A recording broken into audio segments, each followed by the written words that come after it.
안녕하십니까. 오늘은 면허 취소의 음주 수치로 음주운전 중에 물적 피해 교통사고를 야기했을 때 이때의 운전자가 군인 신분이었을 때 어떻게 되느냐, 이거에 대해서 살펴보도록 하겠습니다. 일반적인 것은 다 똑같은데요, 단지 이제 군인 신분이라는 것 때문에 사건 처리 절차에 있어서 일반인 같은 경우는 이제 형사소송법에 적용을 받는데, 군인은 이제 군사법원법이라고 하는 별도의 형사 절차법이 있습니다. 그거에 따라서 이제 진행이 됩니다. 그래서 군인 신분이라는 것을 경찰에서 인지를 하면, 경찰에서는 이제 그 군인이 소속되어 있는 그 부대, 여기를 관할하는 군사경찰대, 이제 종전 과거 이제 헌병대입니다. 거기로 사건을 보내면 군사경찰대에서 수사를 하고 군 검사가 이제 재판에 넘겨서 그 군사법원에서 벌금형 등의 형사처벌을 받게 됩니다. 이렇게 처벌을 받게 되고, 그 다음에 소속 부대에서는 다시 이거와 별도로 이제 징계 처분을 하게 되는 거죠. 이것을 이제 받게 되는 겁니다. 그래서 형사처벌을 먼저 살펴보면, 형사처벌은 이제 여기서 0.101은 이제 예로 든 것이고요. 이제 면허 취소의 음주 수치이기 때문에 0.80% 이상입니다. 그래서 0.80이라면 사고가 발생하지 않았다, 단순이다. 그러면 0.80은 벌금이 500 정도 나오는데, 500입니다. 최저 법정형이. 근데 통상 이제 피해를 야기했다 그러면 100만 원 플러스 하거든요. 그러면 600이 될 건데, 0.101이면 단순이면 600인데 대물이 있기 때문에 700만 원 정도가 예상이 되고요. 뭐 아무리 이제 도로교통법이 이제 통칭 이제 뭐 윤창호법이라고 해서 이제 강화가 되었다고 하더라도, 이번에 음주운전이 처음이고 대물 피해를 야기한 그것 때문에 뭐 구속이 된다거나 징역형의 실형이나 뭐 징역형의 집행유예 선고 가능성은 거의 없다라고 생각해도 무방합니다. 지극히 희박합니다. 형사처벌은 벌금형 700만 원 정도가 예상이 되고요.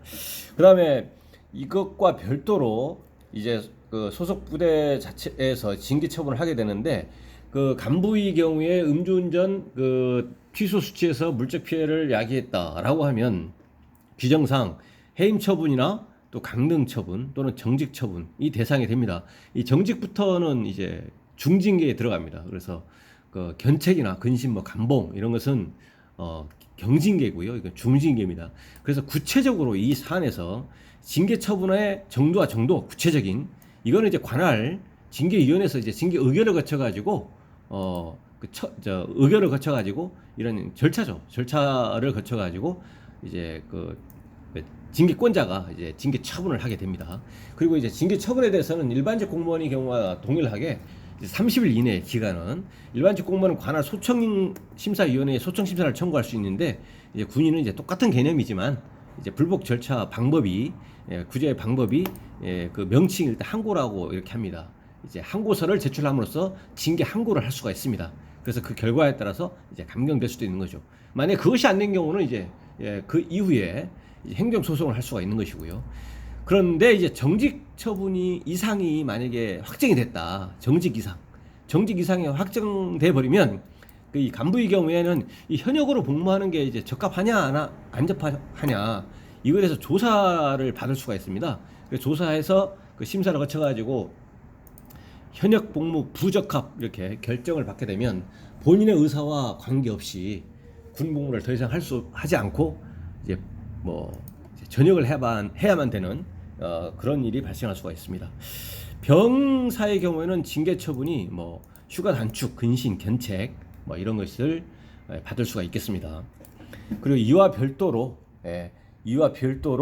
행정처분도 받게 되는데, 이 행정처분은 권자가 누구냐면, 정당한 권한이 있는 권자가 군사법원의 법원장이라든가 재판관이라든가 소속부대 대대장, 연대장, 사단장 이런, 그리고 민간 검사, 판사 이런 기관들이 아니고, 여기는 이제 그 주소지 관할 그 지방경찰청장이 면허 취소를 결정을 합니다. 그래서 면허 취소 플러스 면허 취소 결격 기한 2년입니다. 물적 피해를 야기한 경우에는.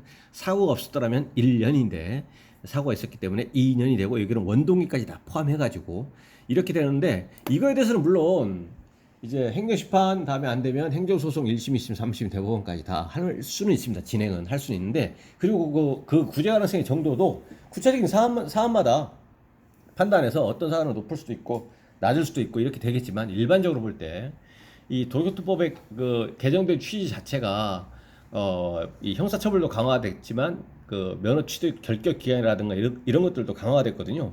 2019년 6월 25일 이전에는 1년 결격인데 2년으로 강화가 됐고, 또 도로에서의 뭐 음주운전이라든가 이런 각종 법규를 만들어서 제재하는 궁극적인 취지는 도로에서의 사고 예방에 있는데, 어쨌든 여기서는 결과적으로 물적 피해가 발생을 한 사항이기 때문에 이런 것들이 이제 분리해서 행정심판이나 소송을 진행하더라도 그 구제받을 가능성은 지극히 희박하다 라고 판단이 됩니다.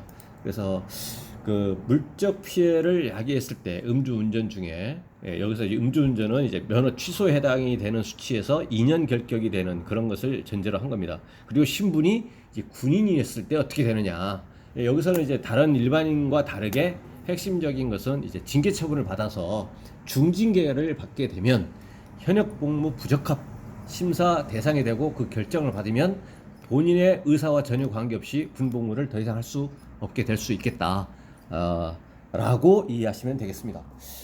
예, 오늘 방송 관련해서 문의사항이 있으시면 댓글 남겨주시면 제가 대댓글 방식이나 별도의 영상으로 답변을 드리겠습니다. 오늘 방송이 도움이 되셨거나 공감이 되셨다면 구독, 좋아요 부탁드립니다. 감사합니다.